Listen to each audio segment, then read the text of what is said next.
The engine just started sputtering. I still had the engine.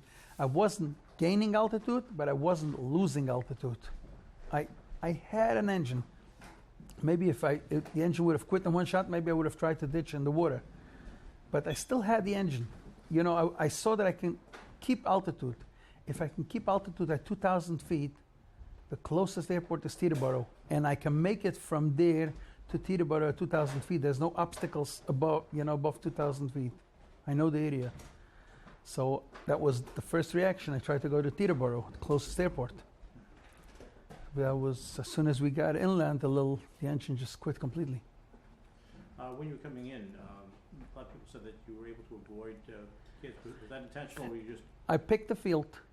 You know, this is what we train all the time. Every pilot, as soon as you have engine trouble, pick a field. I picked the field. I had a gorgeous big field.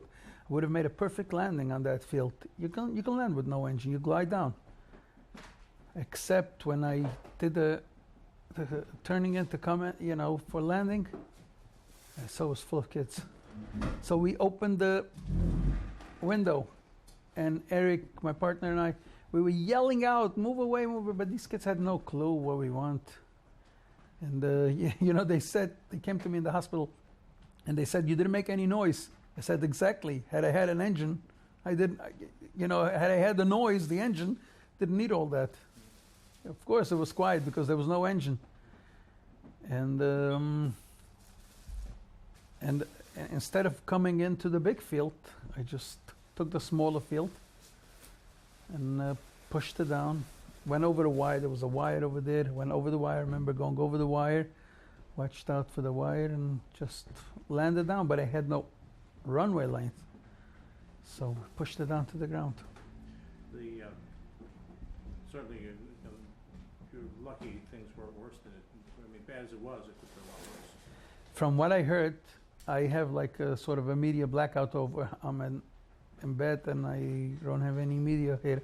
But from people coming here, tell me that there was 3 other plane crashes after that, and they're all dead. There's been a few. Certainly, have you spoken to your observer since the accident? I was at his hospital. When he woke up for the first time, I was waiting for him to... They kept him sedated. Just because he's such a strong person, and they were afraid that he's going to wake up, he's going to start fighting, before his head settles in, and he's going to harm himself because he's so strong. But so they were waiting until they felt it was safe to wake him up.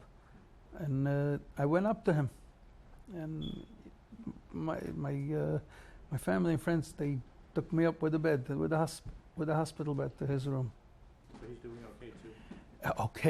Okay, due to the circumstances. Yes, okay. I wouldn't wish this for any of my enemies, but I don't have any enemies. No, certainly we're glad to see that you're home and in one piece, although still suffering. But I guess your future plans. You're going to go back to doing this once you're back on your feet.